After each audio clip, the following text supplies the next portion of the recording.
Il y a une étude qui a été faite par un institut qui s'appelle le Content Trend Marketing, c'était en 2016, où ils avaient demandé à des responsables marketing de tout un tas d'entreprises aux États-Unis quels étaient les moyens de prospection les plus efficaces pour eux. Mhm. Et le webinaire venait juste en seconde position, juste après les rendez-vous en personne. Et pourquoi? C'est très simple, parce que le webinaire redonne quelque part l'interaction qu'une vidéo seule ne permet pas, qu'un email ne permet pas.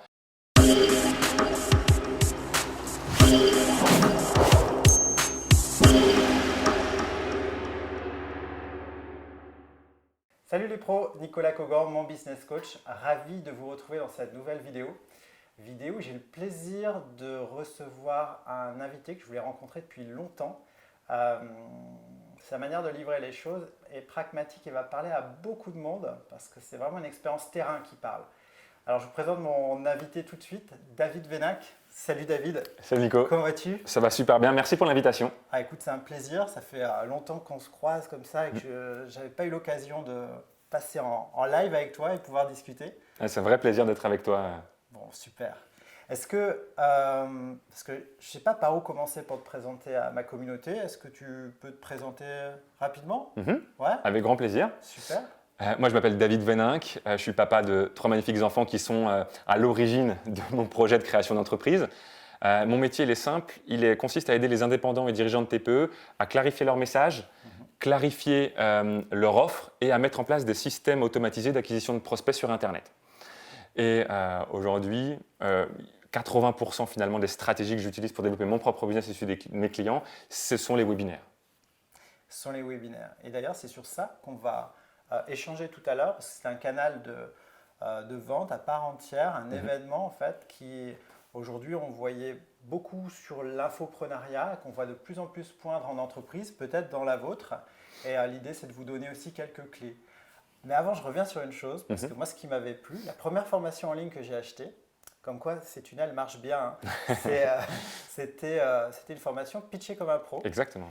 Et ce qui m'avait beaucoup plu, c'est ce que tu viens de dire à l'instant là. C'est que tes enfants étaient à la genèse presque de ton entreprise. Ouais. Et moi, j'ai ce point commun, parce que ça a été un starter, un accélérateur en tout cas du pourquoi j'avançais dans l'entrepreneuriat. Est-ce que tu peux développer ça à ma communauté qui ne te connaît peut-être pas tous encore? Bien sûr, avec grand plaisir. Ouais. En fait, en 2013, je suis ingénieur d'affaires. Ça fait 13 ans que je fais ce métier-là en tant que, dans un premier temps, technico-commercial, puis ingénieur commercial, puis ingénieur d'affaires. J'ai gravi, on va dire, les échelons petit à petit du métier de la vente. Et c'est un métier passionnant, mais qui fait que je pars très tôt le matin et je rentre très tard le soir.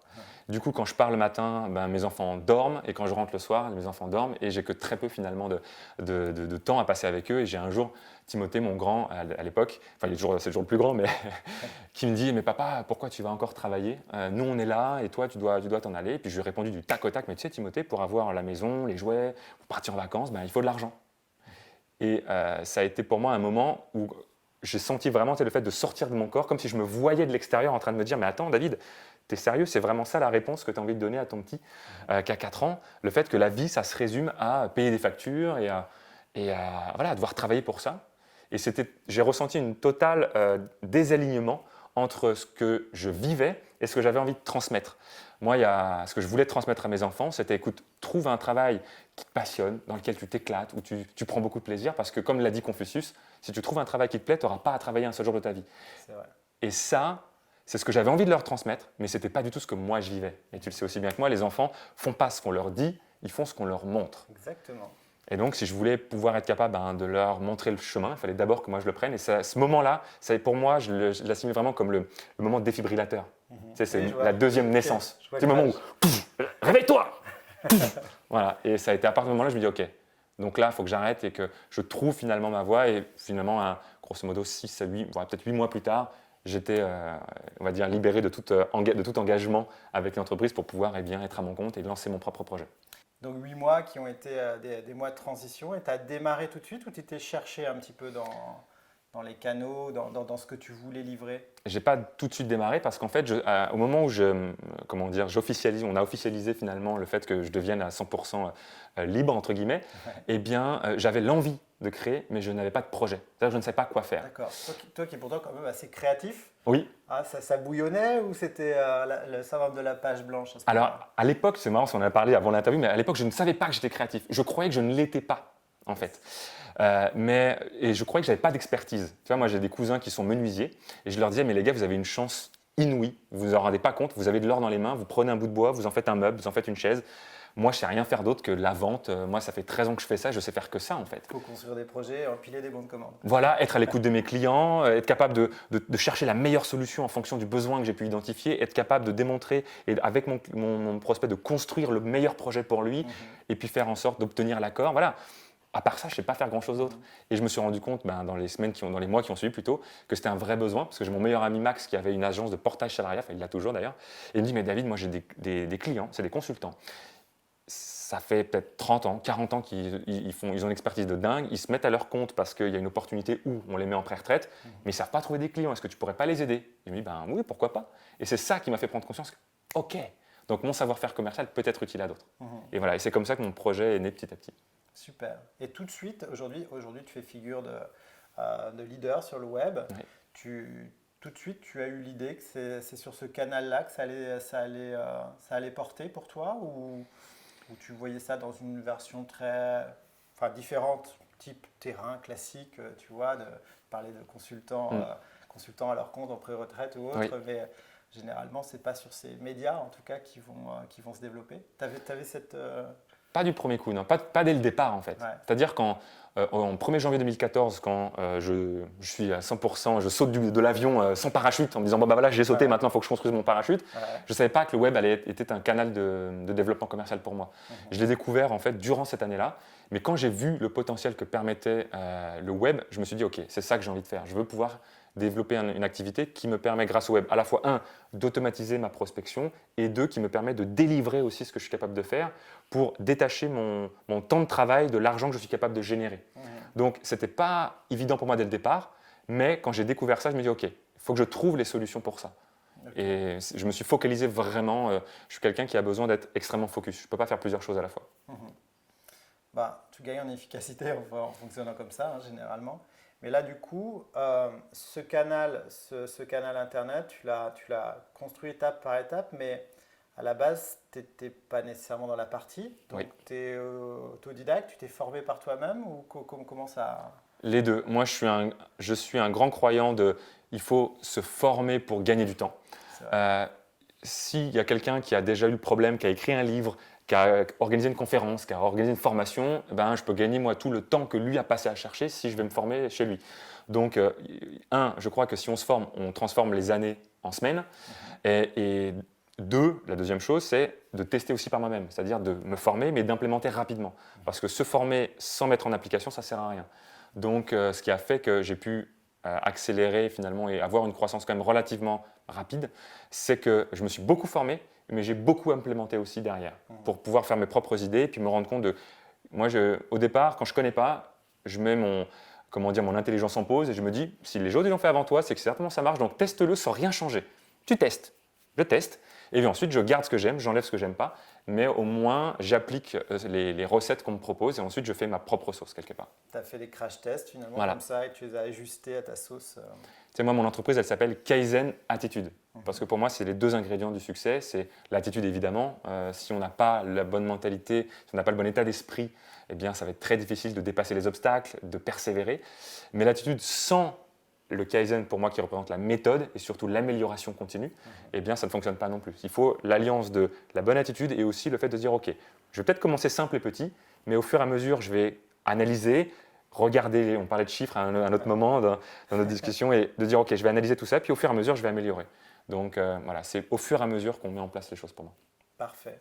Et tu as eu des doutes sur ce chemin-là? Bien sûr. Ouais, parce que souvent, on a la sensation, quand c'est fluide, qu'il n'y a pas de problème, qu'il n'y a pas de problème, qu'il n'y a n'y a pas de grain de sable dans les rouages, tu sais, c'est bien présenté. Et du coup, tu dis, waouh, ça a l'air facile pour le gars là. Ouais.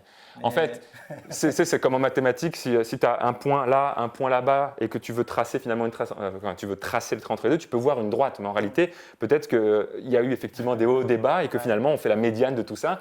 Mais en réalité, non, il y a eu énormément de doutes, énormément d'échecs, d'erreurs, de mauvaises décisions. J'ai fait un lancement vidéo qui a fait 0 vente, qui n'a pas du tout fonctionné, et ce qui m'a permis d'avoir la prise de conscience que avant ça, j'avais fait un webinaire qui avait marché. Pourquoi j'ai voulu tester une autre stratégie? Pourquoi je ne réessayerais pas de faire ce qui a marché avant? C'était une grande leçon pour moi, tu vois, d'essayer autre chose alors que j'avais une méthode qui marchait pour moi. Et c'est à partir de ce moment-là où d'ailleurs je me suis dit, bah, ok, refais ce qui fonctionne. Tant que tu gagnes, rejoue. Et ouais, non, il y a eu plein de doutes. Tu sais, quand au bout de 2 ans, enfin non, peut-être 2 ans, c'est 24 mois, au bout de 20 mois, j'ai généré 8 000 € de chiffre d'affaires parce que j'étais couvert par Pôle emploi, donc j'étais un petit peu à la cool. Je me dis, écoute David, mais là c'est bien, mais tu as 3 enfants, tu as ta femme qui compte sur toi, il faut peut-être y aller. Peut-être arrêter de jouer à la dinette. Voilà. Comment ça marche, ouais. Donc il te reste 4 mois avant que la Pôle emploi s'arrête et que tu retournes à la case départ. Et finalement, tu te rends compte que en 4 mois, tu fais, je n'ai pas les chiffres, mais 30 fois plus que ce que tu aurais pu faire en 2 ans avant, quoi.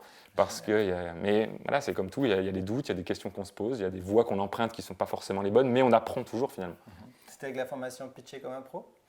Non, ou c'était une autre? C'était une autre formation. Une formation qui s'appelait Vendre son savoir-faire à l'époque, qui a été ma première formation que j'ai vendue en 2014, que j'ai voulu revendre. Je l'ai vendue en webinaire en 2014. Et quand j'ai fait mon premier webinaire, je me dis ok, c'est bon, je suis un killer du web, maintenant je vais faire un lancement vidéo parce qu'à l'époque c'était la grande mode. Ouais.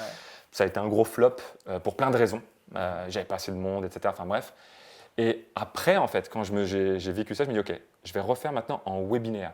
Et je l'ai fait, mais pour pitcher comme un pro. Parce que j'avais des demandes en physique, pas par le web. Ouais. J'avais une cadre cadre emploi qui m'envoyait en fait des cadres en reconversion qui avaient besoin d'aide pour leur pitch, justement. Ouais. Et donc, c'était en face à face. Je me dis, tiens, si ça intéresse des gens en face à face, peut-être que ça peut intéresser des gens sur le web. Et c'est là où en fait, je me suis dit, et si j'utilisais le web pour pouvoir vendre ce savoir-faire-là.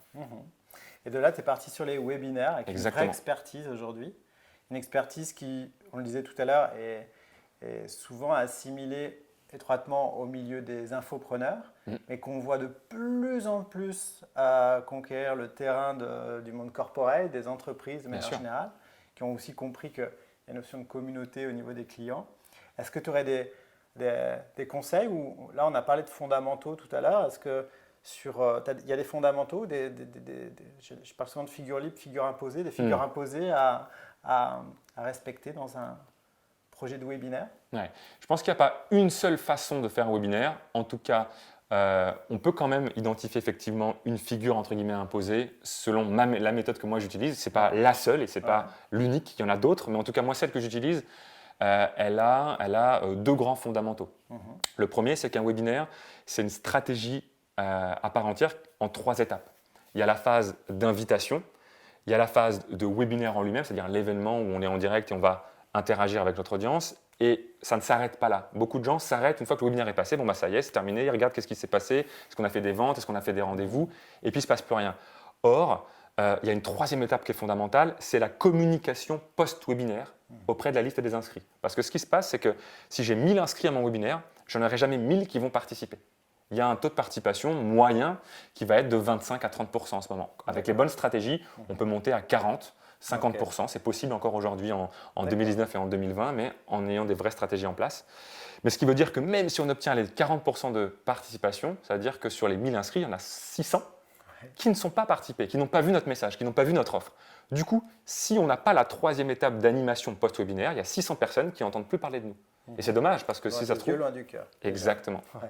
Il y a peut-être des gens qui ont eu un empêchement, mais qui auraient été très intéressés par notre offre. Du coup, c'est fondamental d'avoir une stratégie d'animation post-webinaire, généralement sur 7 à 10 jours à peu près, ça après en fonction des projets, qui permet comme ça d'aller chercher finalement les prospects qui étaient inscrits, qui n'ont pas pu participer, mais qui sont potentiellement intéressés par notre offre. Donc ça, c'est le premier fondamental.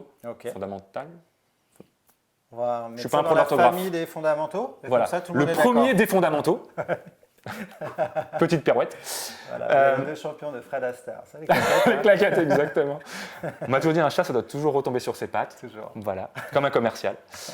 Donc, premier des fondamentaux, c'est stratégie en 3 étapes. Ouais. Deuxième fondamental pour moi, c'est qu'un webinaire n'est pas là pour vendre mon produit, Un webinaire est là pour vendre la grande idée qui se cache derrière la solution que je propose et la grande idée ainsi que la solution que je vais mettre en œuvre. Et la solution, c'est la solution avec un grand « la ».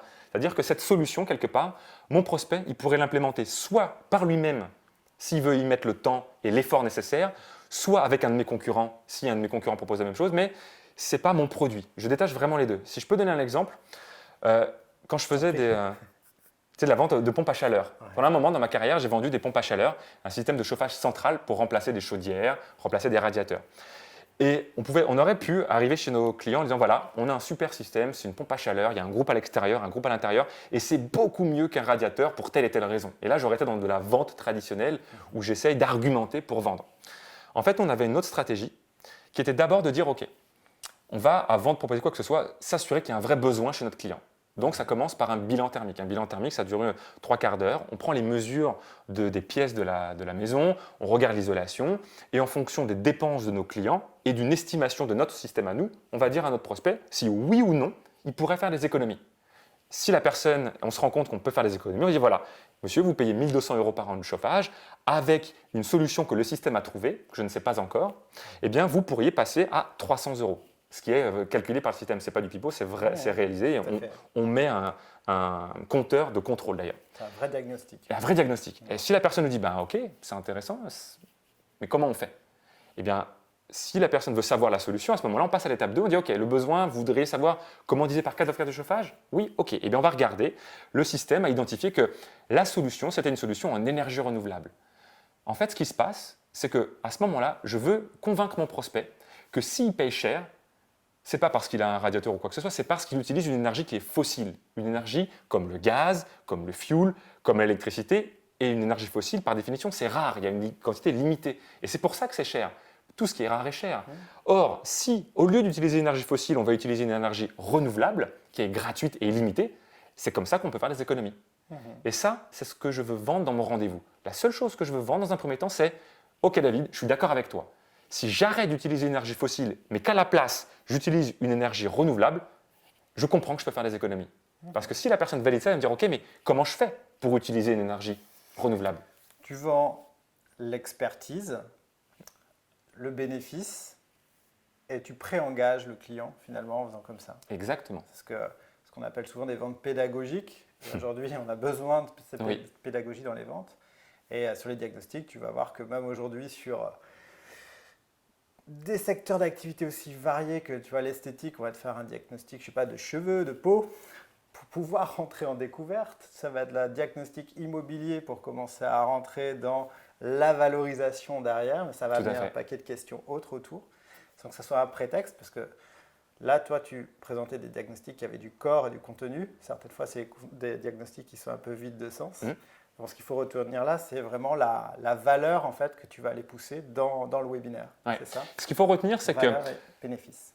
Notre message de vente ne vend pas dans un premier temps notre produit, il vend la grande idée qu'il y a autour. Si je devais faire un webinaire pour vendre une pompe à chaleur, je ferais exactement la même chose. Ce que je veux, c'est que les prospects qui participent à mon webinaire se disent « Ok, si je veux faire des économies d'énergie, gagner de l'argent sur ma facture et me sentir mieux chez moi, il faut que j'utilise une énergie renouvelable au travers d'un système qu'on appelle l'aérothermie. » Parce que si j'ai validé ça, la personne me dit « Ok, mais comment on fait concrètement ?» Eh bien là, je peux présenter mon produit. Je peux dire qu'on a besoin d'un système qui s'appelle la pompe à chaleur, qui fonctionne de telle façon, qui a telle caractéristique, il y a un groupe à l'extérieur, un groupe à l'intérieur, et c'est que de cette façon-là qu'on peut avoir une chaleur homogène chez nous et faire des économies. Mais mon produit ne vient qu'à la fin.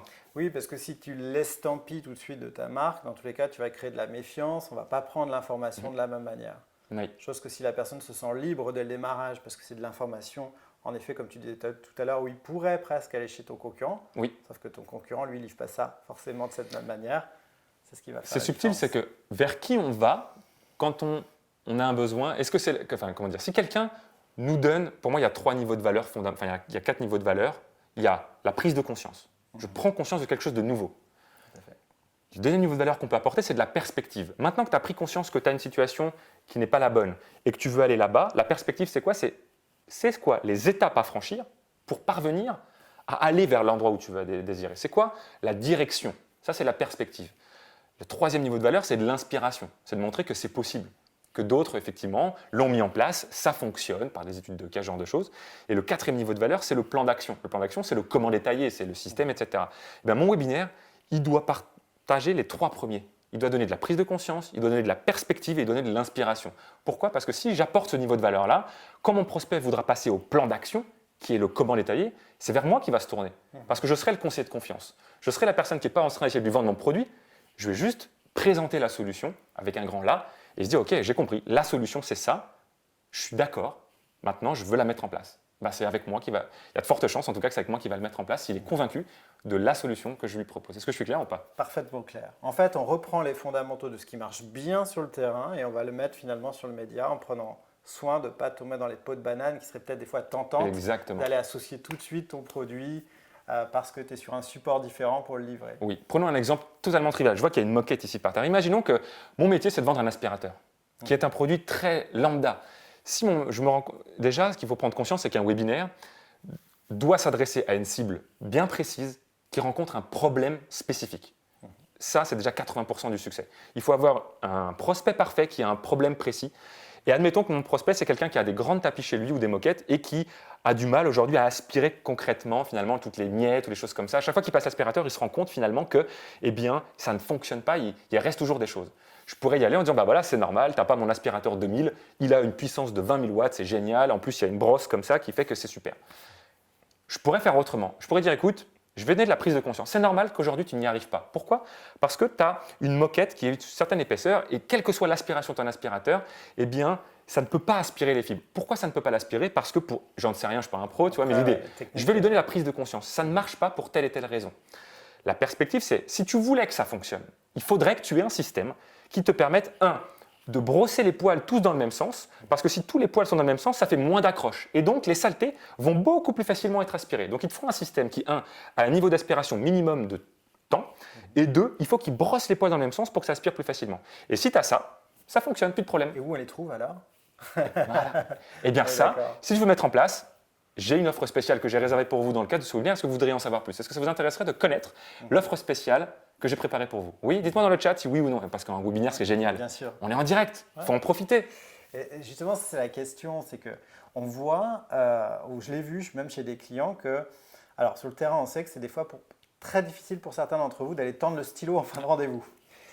Comment on tend le stylo? Oui, pardon, je reprends parce que je me suis étouffé. Comment on tend le stylo en rendez-vous? En webinaire. En webinaire, ouais. Ouais, c'est très intéressant.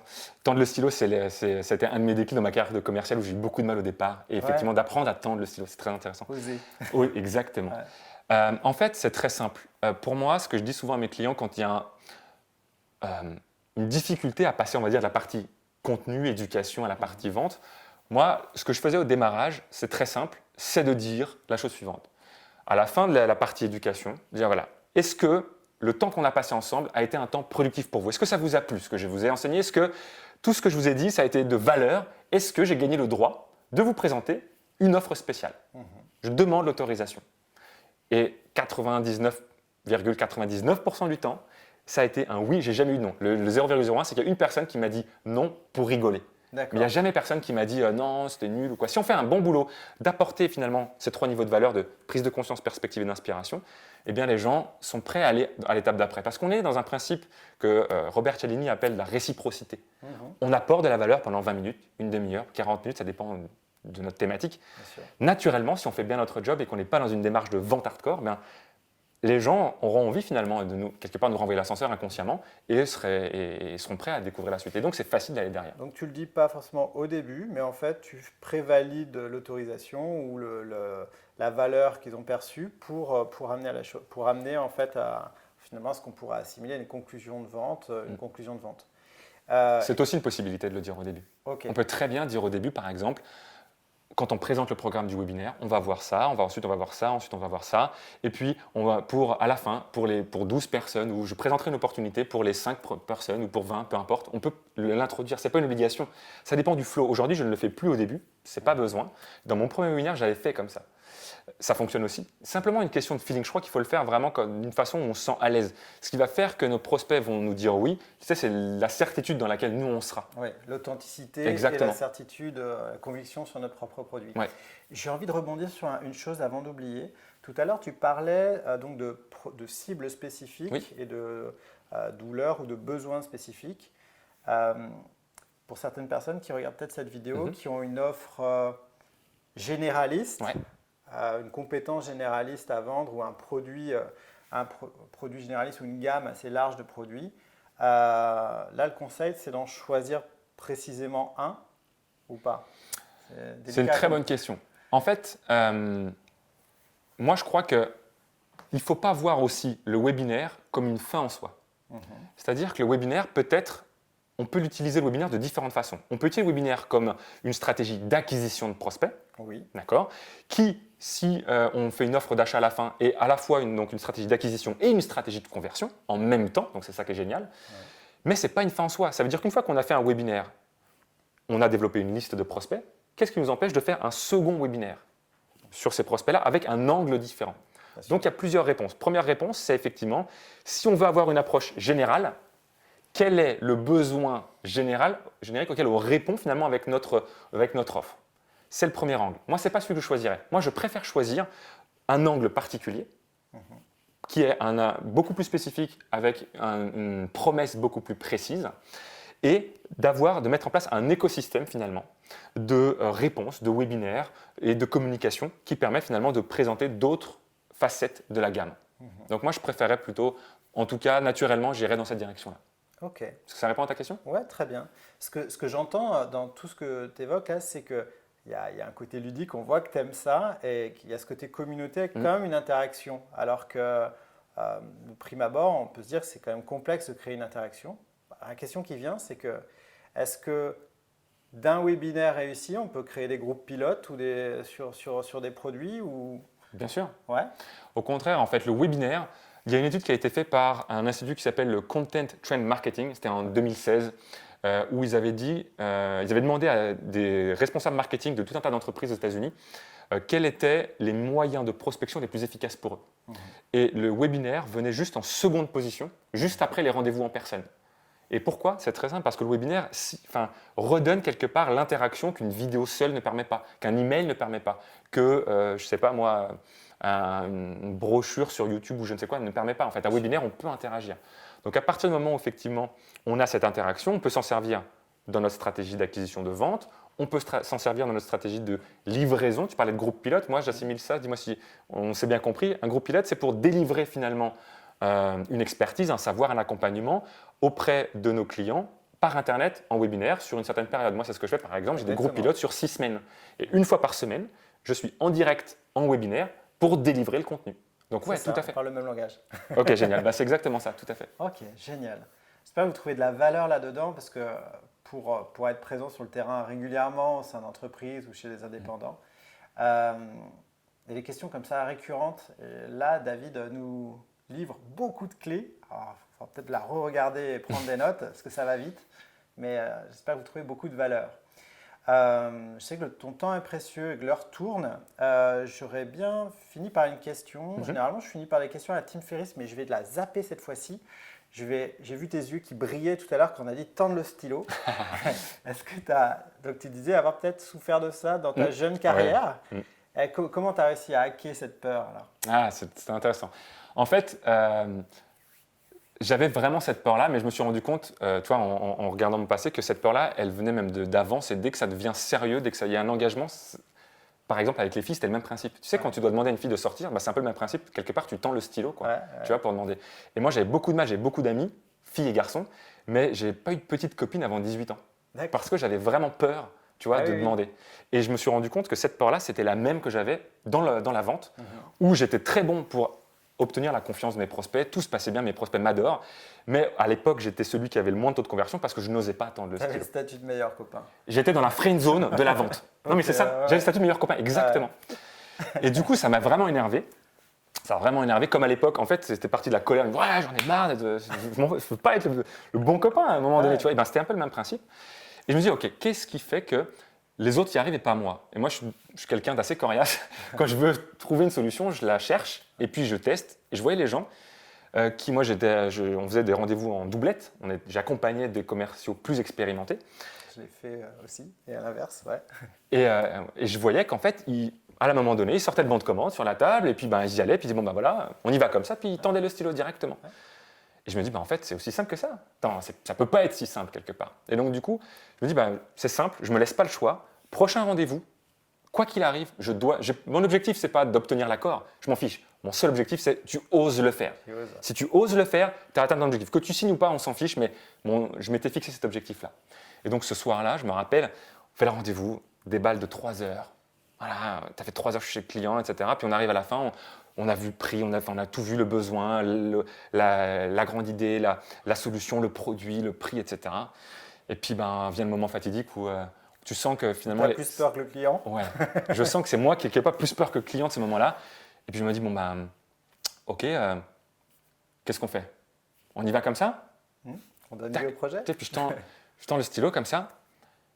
Et puis la personne, elle prend le stylo et puis elle dit, ok, on y va, tac. Et puis elle signe le contrat. Mais ça n'a pas été ça en fait le moment qui m'a permis de comprendre. Déjà, je me suis dit, ok, c'est cool, ça fonctionnait. Mais ce qui m'a vraiment fait un élément électrochoc, c'est que quelques jours plus tard, quand je suis retourné voir ce client lors le démarrage de l'installation, de l'implémentation de la solution, il m'a dit quelque chose qui était, tu sais David, je te remercie de m'avoir aidé à prendre la décision. Parce que si tu ne m'avais pas aidé, je pense que peut-être j'aurais procrastiné ou je n'aurais pas fait. Et je regrette tellement pas d'avoir pris la décision de te dire oui, parce que je suis tellement content qu'on puisse lancer le truc, ça va être génial. Et en fait, il m'a dit merci de l'avoir aidé. Il m'a dit merci pour quelque chose qui, moi, me faisait peur en fait. Parce qu'en réalité, à ce moment-là, enfin, je l'ai fait courte parce que je parle beaucoup, mais quand il m'a dit oui, quand je t'ai dit au départ, il m'a dit je veux réfléchir évidemment. Et je lui ai dit c'est normal de vouloir réfléchir. Et puis on a vu ensemble et finalement il m'a dit oui. Et il m'a remercié pour ça. Et ça, c'est ce qui m'a permis de me dire punaise. En fait, le moment de décision, c'est un moment qui me fait peur à moi, mais c'est un moment qui fait peur aussi à mon prospect. Mais si je suis la personne qui l'aide à prendre la décision et qui ose dépasser mes propres peurs en tendant le stylo, eh bien, ça lui apporte de la valeur à lui aussi, à mon prospect. Et voilà, et c'est ça qui m'a permis. Tu crées du lien. Et là, il faut oser. Et tu n'oses pas parce que tu as peur de casser le lien que tu as créé. Et si tu oses, tu le renforces en fait. Le fait d'avoir accompagné à la prise de décision. Exactement. Et probablement aujourd'hui, en étant toi-même aux manettes d'une belle entreprise, quand tu dois faire des choix, tu es aussi dans l'hésitation. Et tu aimes bien moi personnellement, j'aime bien quand un commercial ou un intervenant a à la capacité de t'aider à t'autoriser. Bien sûr. Tu vois ce que je veux dire? Exactement. Et si tu comprends ça et que tu es du côté commercial, si ça peut être un accélérateur pour toi d'oser, ose, parce que c'est vraiment un déclencheur. Au contraire, tout part de l'intention. Moi, comme tu le disais, à l'époque, j'avais peur de briser la confiance que j'avais bâtie. Et en réalité, si le travail est bien fait, l'intention est là, le fait d'être présent, de faire en sorte que quand le bon de commande est signé, ce n'est que le démarrage de la collaboration, ce n'est pas la fin. Au contraire, le travail commence quand la vente est signée en réalité. Eh bien, c'est que la suite logique en fait. Et quand c'est bien fait, on se laisse faire. Exactement. Moi aussi, je suis client de plein de trucs. Et là, j'ai pris un coaching il y a quelques temps avec un gros investissement. Et le fait que la personne m'aide à prendre cette décision-là, elle était presque déjà prise, ma décision en réalité. Mais tu sais, il y a toujours les peurs. Est-ce que, oh là là, c'est un gros investissement. Est-ce que ma femme, qu'est-ce qu'elle va dire quand je vais lui dire que j'ai investi tant, etc. Enfin bref, on a plein de sujets. Voilà, et au contraire, ça apporte de la valeur, effectivement, d'aider la personne à prendre la décision. Et puis quand on est conscient de son propre état, là, par exemple, comme toi, avant de partir sur ce gros coaching, tu es entre enthousiaste à essayer de te le justifier, de voir comment tu pourras le justifier, par exemple, à ton épouse ou à un associé. Donc, tu es dans une période vraiment d'inconfort. Par contre, quand la décision positive ou négative est prise, ça va mieux. Donc, notre job, c'est aussi d'aller accompagner à cette prise de décision. Donc, oser. Voilà, ce serait peut-être le mot de la fin de notre entretien. Qu'est-ce que tu en penses? C'est un beau mot. Ouais. Oser, Super, effectivement. Oser. Bon, en tout cas, merci beaucoup pour ce moment de partage. Je crois qu'on aurait pu passer l'après-midi. Oh oui, avec grand plaisir. On aurait pu. Je te dis à très bientôt. Merci à toi. Et puis, je mettrai les liens de tes organisations sous la vidéo, si tu es OK. Avec plaisir. Ouais, très bien. Quant à nous, on se dit à bientôt dans une prochaine vidéo. Salut!